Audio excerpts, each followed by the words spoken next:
Llegado a nuestra sección de Con Todo y como les adelantábamos es un análisis de la Estrategia Nacional de Seguridad presentada el día de hoy por el gobierno de Claudia Sheinbaum, particularmente por el secretario de Seguridad Omar García Harfuch. Primero les vamos a presentar pues una plática que tuvimos con Salvador Guerrero. Él actualmente es el titular del C5 aquí en la Ciudad de México, pero ha estado como colaborador en el Gabinete de Seguridad desde que Claudia Sheinbaum era jefa de gobierno de la Ciudad de México, también con Martí Batres y actualmente con Clara Brugada, jefa de gobierno de la capital mexicana. Bien, también hicimos un análisis particular al caso de Sinaloa, porque el día de mañana, 9 de octubre, se cumple un mes de lo que se denomina Culiacanazo, un Culiacanazo más, enfrentamientos entre dos células del cártel de Sinaloa, y también traemos cifras de casos de desapariciones, pero sobre todo decir que la hazaña que logró el gobierno de la entonces jefa de gobierno de la Ciudad de México, Claudia Sheinbaum, en la Ciudad de México, que fue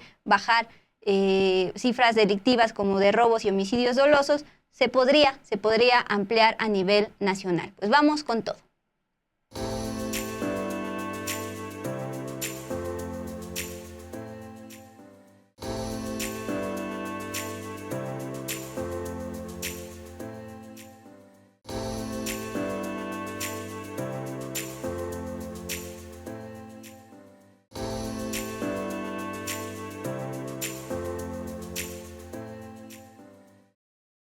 Dale, Mon.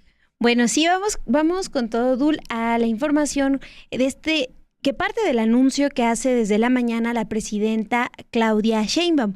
Bueno, este martes en su conferencia matutina dio detalles sobre la Estrategia Nacional de Seguridad que seguirá su gobierno y la cual dividió en 4 ejes. 1, atención a las causas. 2, la consolidación de la Guardia Nacional. 3, el fortalecimiento de inteligencia e investigación. Y el 4, la coordinación absoluta en el Gabinete de Seguridad y con las entidades federativas. El secretario de Seguridad Ciudadana, Omar García Harfuch, detalló que la atención a las causas, que es el punto número 1, el eje número 1 de la Estrategia Nacional, consiste en continuar con la estrategia que inició en el gobierno del presidente Andrés Manuel López Obrador de atender de manera prioritaria a las familias más vulnerables. Por ejemplo, enfocándose en generar oportunidades para las y los jóvenes, garantizando el derecho a la educación, la vivienda, un trabajo digno. Y bueno, el objetivo es alejarlos de cometer delitos y que sean reclutados por grupos delictivos. Para el segundo punto, que es el de la consolidación de la Guardia Nacional, el secretario de Seguridad, García Harfuch, informó que el objetivo es fortalecer las capacidades operativas de la Guardia Nacional, que hasta hace poco pues ya es parte de la Secretaría de la Defensa Nacional, la Sedena. El tercer eje es el de fortalecimiento de inteligencia e investigación.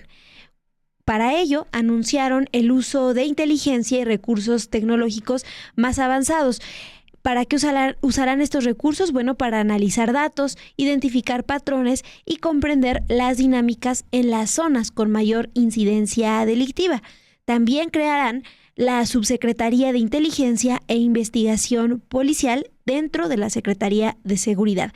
Se va a enfocar en la investigación y van a contar con herramientas tecnológicas para identificar a grupos pues, que cometen delitos. Eso es lo que informó esta mañana el secretario García Harfuch. Otro dato también importante a tener en cuenta es que esta Subsecretaría de Inteligencia e Investigación Policial contará con el trabajo de analistas, investigadores de campo, especialistas técnicos que se van a encargar de traducir los datos de inteligencia recabados en campo por distintas instituciones. El objetivo, según señaló el secretario García Harfuch, es garantizar la solidez de las carpetas de investigación. Otra cosa que me llamó la atención, que destacó, es que habrá absoluta coordinación con la Fiscalía General de la República. Ustedes saben también una cuestión que ha sido criticada hacia la Fiscalía General de la República es que las carpetas de investigación pues a veces no se sostienen y lo que pasa es que también llegan ante un juez y el juez ya pues las rechaza porque no hay datos de prueba suficientes y pues ya las acusaciones no terminan en sentencias. Entonces lo que se está proponiendo es esto, fortalecer las carpetas de investigación y les repito, absoluta coordinación con la Fiscalía General de la República. Ahora, el cuarto eje de esta estrategia nacional es la coordinación absoluta en el Gabinete de Seguridad y con las entidades federativas. Lo que destacó esta mañana el secretario García Harfuch es que esta coordinación con las autoridades estatales pues siempre la tendrán cuando en los casos que sean necesarios, Dulce. Sí, justo me llama la atención que menciones lo de la Fiscalía General de la República, porque el propio secretario de Seguridad sí mencionó durante esta presentación el nombre, Alejandro Gertz, quien la semana pasada fue mencionado también por la doctora y presidenta Claudia Sheinbaum. Se había dicho en un inicio que el fiscal Alejandro Gertz iba a participar en estas reuniones que tienen muy temprano a las 6 de la mañana como gabinete de seguridad, y al final resultó que mandó nada más a un representante.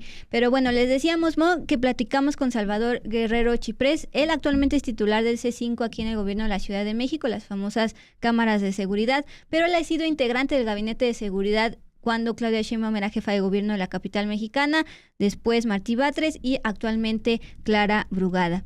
Él dijo que si existe voluntad política, los elementos de esta estrategia de seguridad basada en lo que se realizó con éxito en la Ciudad de México son perfectamente proyectables a nivel nacional, claro, con variaciones que atiendan las necesidades regionales, orográficas y la estructuración de la policía, tanto estatal como municipal. Así nos los dijo.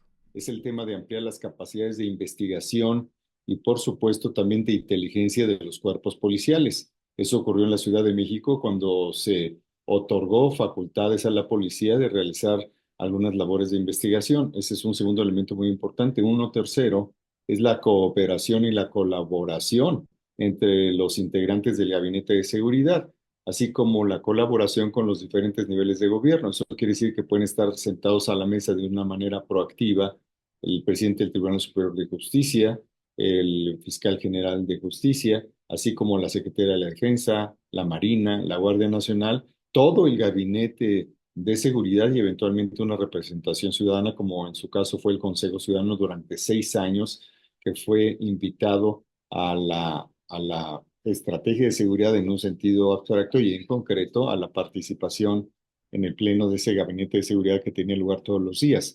Así que estos 4 elementos son perfectamente proyectables a nivel nacional, con variaciones obviamente que atiendan las necesidades regionales, orográficas, de estructuración de la policía municipal y estatal y la colaboración de los diferentes niveles de gobierno según sean los problemas de cada entidad y de región. Y sí subrayo esto, la diferencia entre una entidad y una región, porque una región con problemas de seguridad puede estar más conectada entre sí en términos de las condiciones que permiten esa condición compleja de delincuencia que una entidad por sí misma. Así que a veces es más importante un enfoque regional o, diríamos, por ejemplo, en la Ciudad de México, metropolitano. Así que estos elementos creo yo que son rescatables y concretamente pues generaron un resultado que es único a nivel internacional. Es necesario fortalecer las capacidades institucionales de las policías municipales. Ahora bien, ¿es indispensable ese fortalecimiento para que haya resultados? No necesariamente, porque puede haber una fortaleza investigativa y de acción colaborativa de los estados y la federación que puede inducir, que puede provocar disminuciones importantes en la incidencia delictiva. Sí es un factor que idealmente debería estar, pero yo veo que eso pues, va a tardar mucho tiempo antes de que podamos decir que en los más de 2.400 municipios hay en cada uno una policía bien pagada y capaz. Yo creo que eso está bastante lejos y mientras tanto lo que sí tenemos a la vista es decisión política, gabinete de seguridad, disposición de los gobernadores y capacidades de actuación que también pueden representar una palanca para disminuir la incidencia delictiva regional o estatal. Como vimos durante la conferencia matutina en la presentación de la Estrategia Nacional de Seguridad ya del gobierno federal, los puntos, estos 4 ejes están muy basados, y como lo había venido diciendo la presidenta durante la campaña, muy basados en lo que se realizó en el gobierno de la Ciudad de México, ciudad donde sí hubo una importante baja de delitos de alto impacto, particularmente homicidios dolosos y bastantes tipos de robo.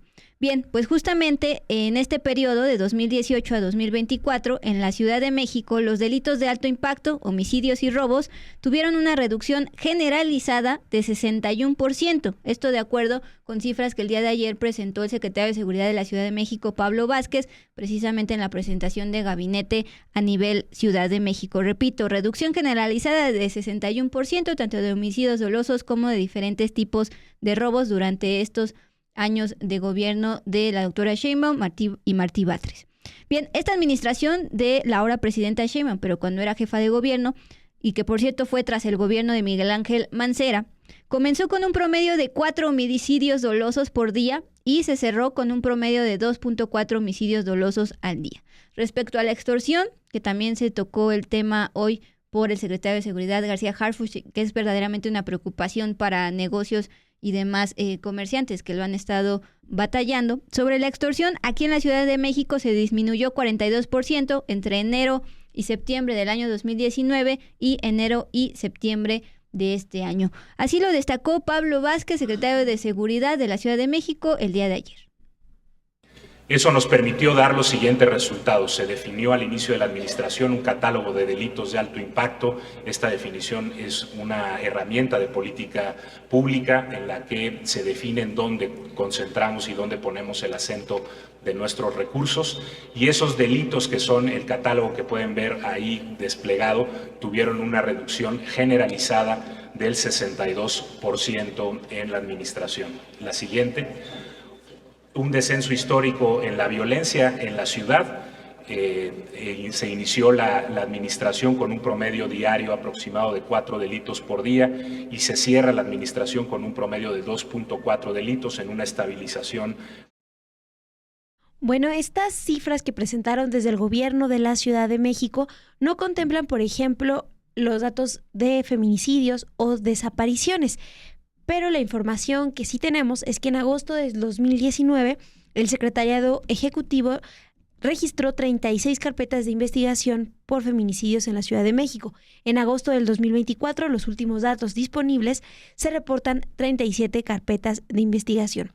También, ante el incremento de desapariciones en la Ciudad de México, en los últimos 5 años, en el 2019, se creó la Comisión de Búsqueda de la capital.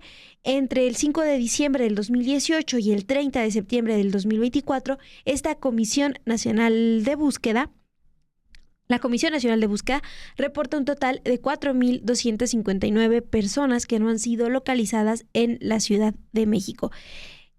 De enero a septiembre del 2024 se registran 1.189 casos de personas desaparecidas en la capital del país. 201 casos son registrados en la alcaldía Iztapalapa, que concentra pues la mayor cantidad de casos en lo que va del año. Aún así, la percepción de inseguridad entre los capitalinos ha disminuido. Esto destacó el titular del C5, Salvador Guerrero, acá en entrevista para Dos con Todo. Nos comentó que la Ciudad de México es la única capital de un estado nacional en donde se registró durante casi 6 años consecutivos una tendencia a la baja en la incidencia delictiva de alto impacto y también al mismo tiempo una mejora en la percepción de la seguridad. Vamos a escuchar cómo lo comentó Salvador Guerrero, titular del C5.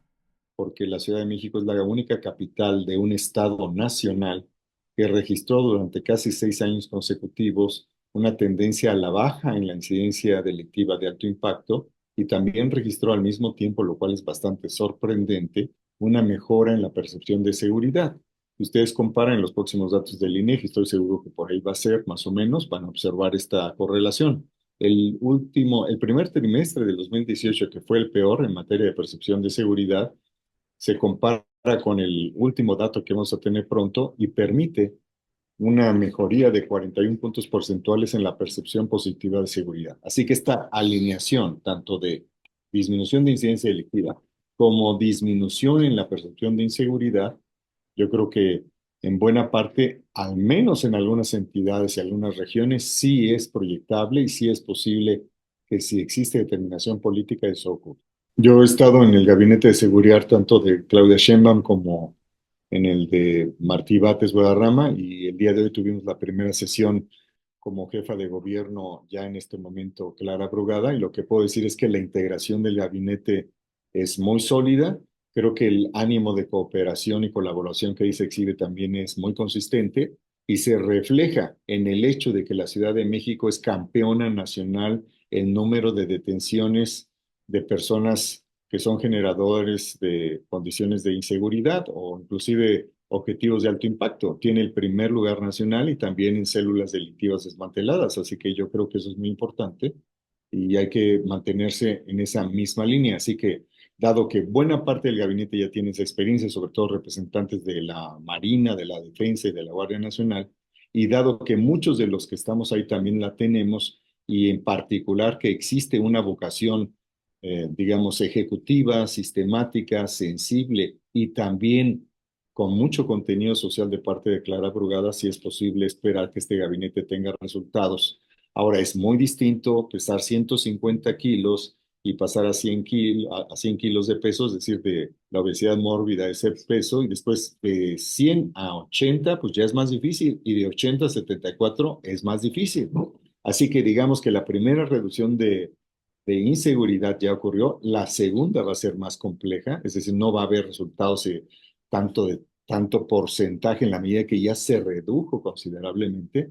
Sin embargo, hay que insistir en que esos resultados que sean potenciales se logren, y eso solamente puede ocurrir si existe liderazgo y si existe una capacidad y cooperación dinámica y actuante de manera cotidiana para generarlos. Justamente sobre este concepto de percepción de inseguridad, más allá de las cifras o denuncias de diferentes delitos, también el secretario de Seguridad actual de la Ciudad de México, Pablo Vázquez, dijo que en el segundo trimestre de este año, el 51% de capitalinos consideró que vivir en la Ciudad de México es inseguro, es decir, la mitad, pero aún así ese 51% es el nivel más bajo en los últimos años. Además, la confianza en la policía capitalina creció de 37% en 2019 a 47.8% en el segundo trimestre de 2024, es decir, durante esta estrategia de gobierno de Claudia Sheinbaum en la Ciudad de México, también aumentó la confianza en la policía, que pues no es sencillo esto por los antecedentes de represión, por ejemplo, en épocas de Mancera y demás. Bien, la estrategia de seguridad en la CDMX contempla también atención a las causas con programas enfocados a los jóvenes que habitan zonas con niveles de violencia, como la beca para empezar y ojo con Barrio Adentro. Esta misma mañana, durante su conferencia, la presidenta Claudia Sheinbaum justificó este tema del Barrio Adentro. ¿Qué vamos a hacer adicional?, preguntó, a lo que estaba haciendo el presidente Andrés Manuel López Obrador. Y contestó: en la Ciudad de México hicimos un programa que se llamó Barrio Adentro. ¿En qué consistía?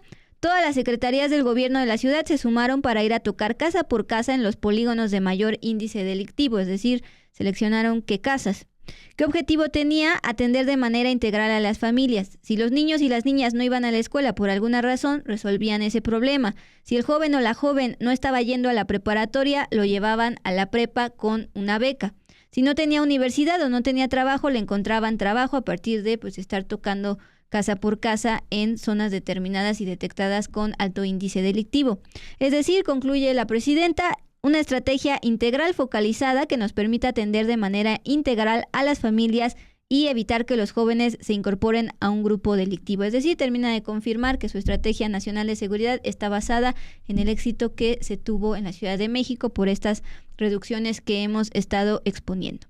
Ya por último, Mon, para pasarnos a nivel estatal, particularmente el caso de Guanajuato y de Sinaloa, pues no quisimos desaprovechar platicar con Salvador Guerrero, que en su momento estuvo en el gabinete de seguridad desde Claudia Sheinbaum, pero ahora es titular de C5. Hay muchísimas preguntas en torno a estas cámaras, cómo como ciudadano puedes acceder o no a esta información si eres víctima de un delito, así lo explico.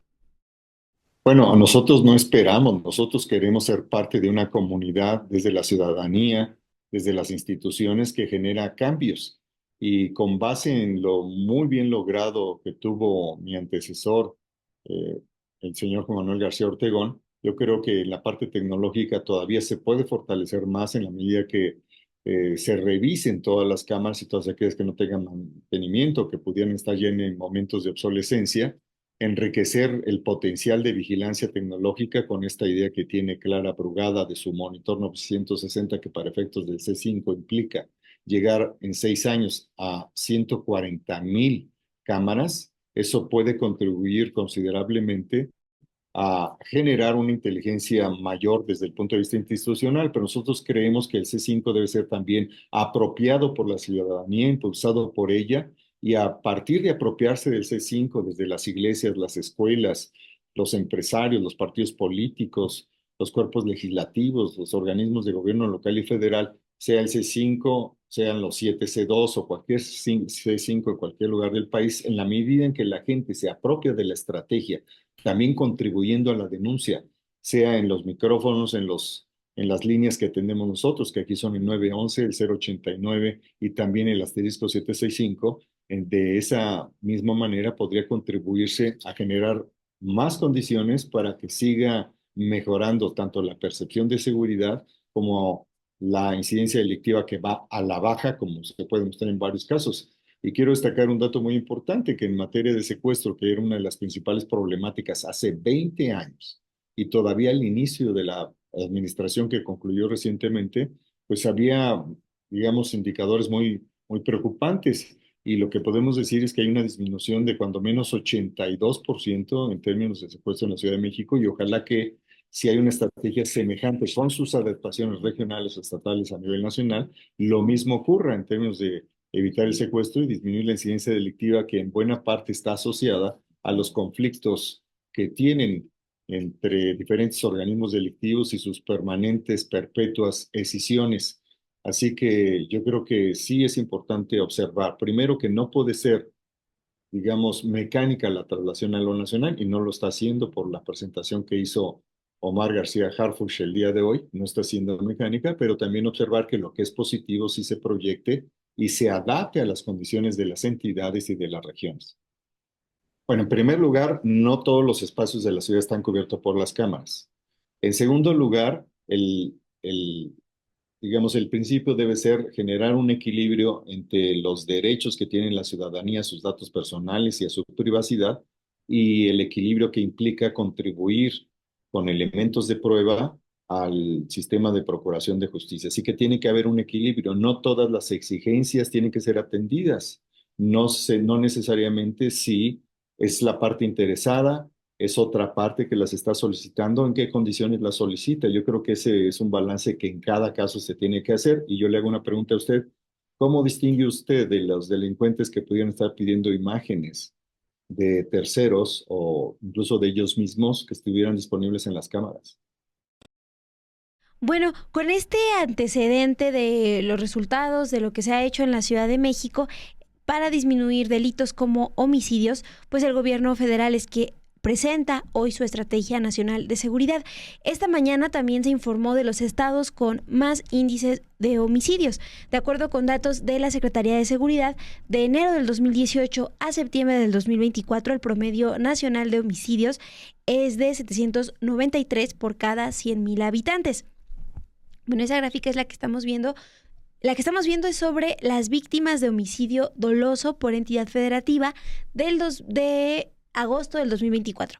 El estado con más víctimas de homicidio doloso, como pueden ver ahí, es Guanajuato. Después sigue Baja California y Guerrero. En cuarto lugar, el Estado de México. Esos son datos, pero de agosto del 2024. Lo que hoy presentan en la mañana son las entidades que también han rebasado por mucho el promedio nacional de homicidios. Les repito, es de 793 por cada 100,000 habitantes de enero del 2018 a septiembre del 2024. Los estados que rebasan por mucho este promedio nacional son Guanajuato, Baja California, el Estado de México, Chihuahua, Jalisco y Guerrero. La violencia en Guanajuato resalta por lo que les comentábamos, los casos que se registran nada más por ejemplo, en agosto de este año, agosto del 2024. Bueno, la violencia en esta entidad también preocupa porque desde hace años los colectivos familiares y quienes viven ahí han denunciado los niveles de violencia. Hay que recordar que desde el 2009 Guanajuato tuvo como fiscal a Carlos Amarripa Aguirre, quien fue nombrado en ese entonces por el gobernador del PAN, Juan Manuel Oliva, y cuya gestión fue defendida en más de una ocasión me trabé, por el gobernador panista Diego Sinué Rodríguez. Les informamos al inicio de esta semana que Carlos Amarripe Aguirre ya no es el fiscal allá en Guanajuato, pero bueno, desde el 2009 ya había estas denuncias por el incremento de violencia en esta entidad.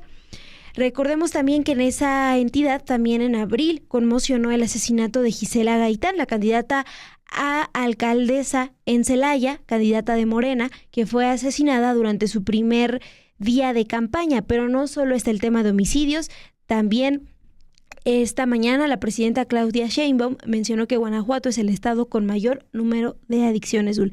A ello, bueno, se suma la crisis de desapariciones, no nada más en esa entidad, sino en otras entidades, que es un reto también que tiene esta nueva administración federal. Nada más para que tengan la información más actualizada, hasta este 8 de octubre, el Registro Nacional de Personas Desaparecidas y No Localizadas contabiliza 116,056 personas desaparecidas. Desde mayo del 2022, con el gobierno del presidente López Obrador, México superó los 100,000 desaparecidas en este registro oficial. Y los estados que encabezan esta lista con más desapariciones son Jalisco, Tamaulipas, el Estado de México, Veracruz, Sinaloa.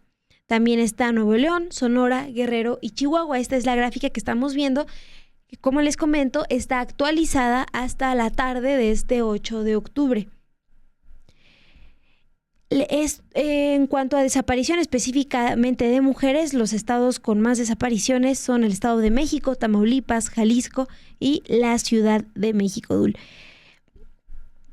Lo que también llama la atención es que esta mañana el secretario de Seguridad, Omar García Harfuch, informó que las entidades con mayor incidencia delictiva pues vuelven a ser Guanajuato, Baja California, Chihuahua, Guerrero, Jalisco y Sinaloa. ¿Qué es lo que estamos viendo? Pues esta coincidencia en homicidios. También encabezan estos estados pues la lista de las entidades con más desapariciones, Dulce.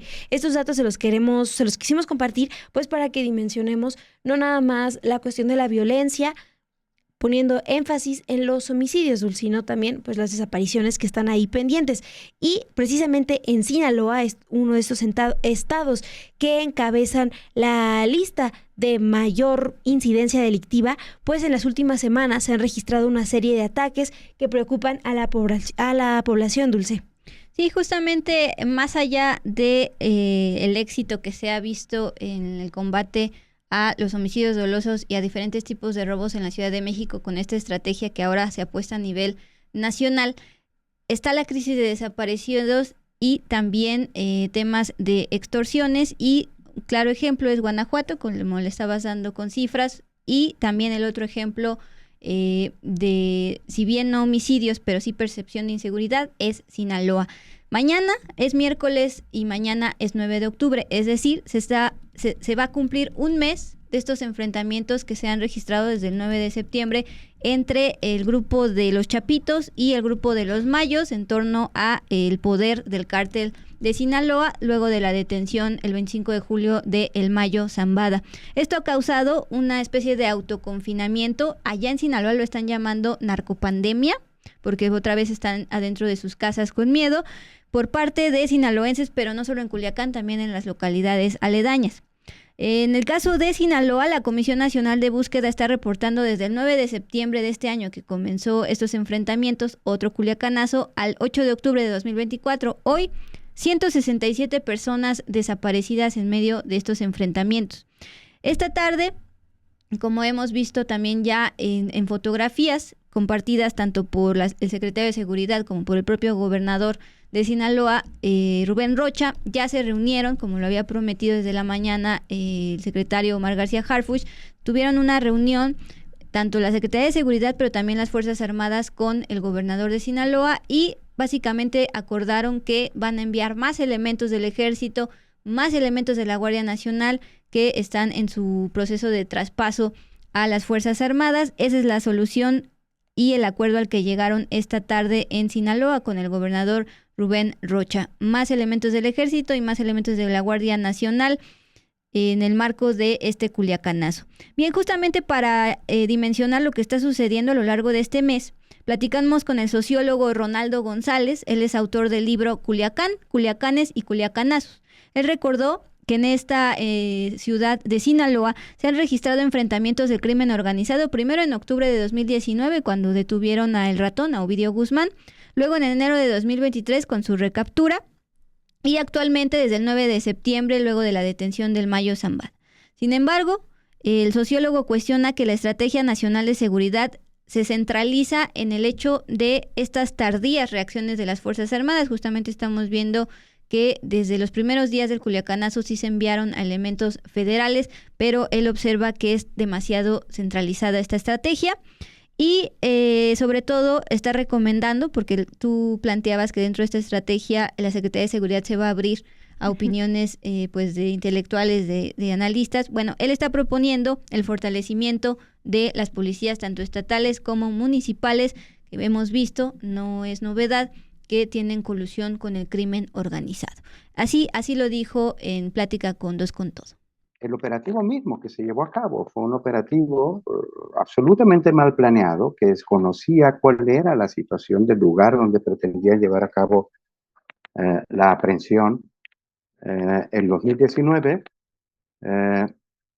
Y bueno, eso provocó tantos problemas, ¿no? Porque es un centro, es un espacio estratégico de la ciudad, pero eso es apenas, digamos, lo casi diríamos anecdótico. En realidad, este desconocimiento se vuelve dramático cuando ocurren episodios, ya no solo como el del segundo Culiacanazo, o segundo Jueves Negro, del 2023 en enero, sino en particular en esta escalada tan prolongada de violencia que hemos padecido ya no solo los culiacanenses, sino buena parte de la población de Sinaloa, en diferentes localidades y en diferentes ciudades, e inclusive en carreteras y en autopistas, en vías de comunicación diversas. Se vuelve evidente efectivamente porque lo que tenemos es una política absolutamente plana debido a la centralización, que está actuando de manera totalmente reactiva. El gobierno federal, debido a esta centralización, como en alguna ocasión lo comentó Alejandro Ope, recuerdo, los gobiernos locales, estatales, en buena medida se descargan de responsabilidad por esta centralización. Todo se va a la Guardia Nacional y a las fuerzas militares. Desde el 2021 desaparecieron Fortasec y Fortamun, que eran dos fondos que permitían el fortalecimiento, el adiestramiento, el equipamiento de los cuerpos policíacos locales. Bueno, sabemos que los cuerpos policíacos locales tienen muchísimos problemas en todo el país, en todos los estados y en todos los municipios. Bueno, eso es parte de lo que nos comentó Ronaldo González en entrevista. También, Dul, lo que queremos destacar es que durante este mes, pues familiares, habitantes de allá de Culiacán han marchado en Culiacán, en Mazatlán, para mostrar fichas de personas desaparecidas y exigir su localización. El lunes, la alcaldesa electa de Mazatlán, Estrella Palacios, fue interceptada por hombres armados en la autopista Culiacán-Mazatlán y su camioneta fue localizada horas después en la zona sur del municipio. También por el confinamiento, negocios locales y personas que viven al día han tenido problemas económicos. También están los testimonios de maestros y algunos alumnos de diversas facultades, acompañados de trabajadores administrativos, por ejemplo, de la Universidad Autónoma de Sinaloa, que ha rechazado el paro de labores convocado por el Consejo Universitario, porque consideran que las clases en línea también han afectado el rendimiento escolar, por lo que un paro total en estas clases pues perjudicaría más sus estudios. Esto como parte, Dul, de toda pues la violencia que se ha desatado en el último mes en Culiacán. Sí, enfatizar que justamente no necesariamente son homicidios como está midiendo el gobierno federal, pero sí es una verdadera percepción de inseguridad y autoconfinamiento. Quiero contestarle a María Romero porque ella nos está preguntando, ¿por qué adjetivar el nombre de una ciudad, Culiacán, Sinaloa, así, Culiacanazo? No. Y más adelante comenta, ¿por qué hacer estos posicionamientos? No entiendo. Es normalizar, crear glosarios de términos a una ciudad ya de por sí golpeada por la estigmatización. Bien, pues justamente para eso buscamos a habitantes de Culiacán, Sinaloa, en este caso un sociólogo, para ver cómo se vive allá y no caer en esta denominada centralización. Y justamente allá, tanto la prensa como los ciudadanos, pues lo conocen como Culiacanazo porque no es el primero.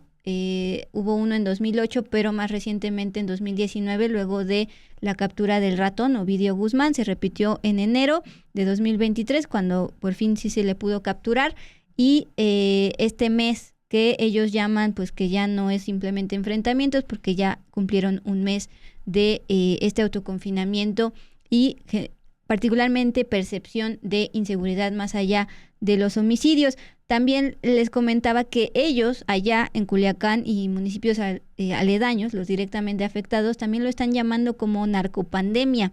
Entonces, son conceptos que ellos mismos están planteando para definir su realidad, que es pues justamente este panorama que planteabas, clases en línea, autoconfinamiento y eso afectaciones a la economía de los culichis y demás.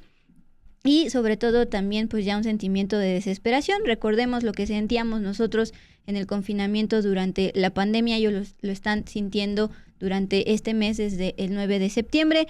Ahí está la respuesta a María Romero y gracias por sus comentarios y sus likes. Sí, Dul, y yo acá también agregaría, porque mira, estoy viendo la foto y no sé si es María a quien nos encontramos el día de la cobertura allá en el Zócalo.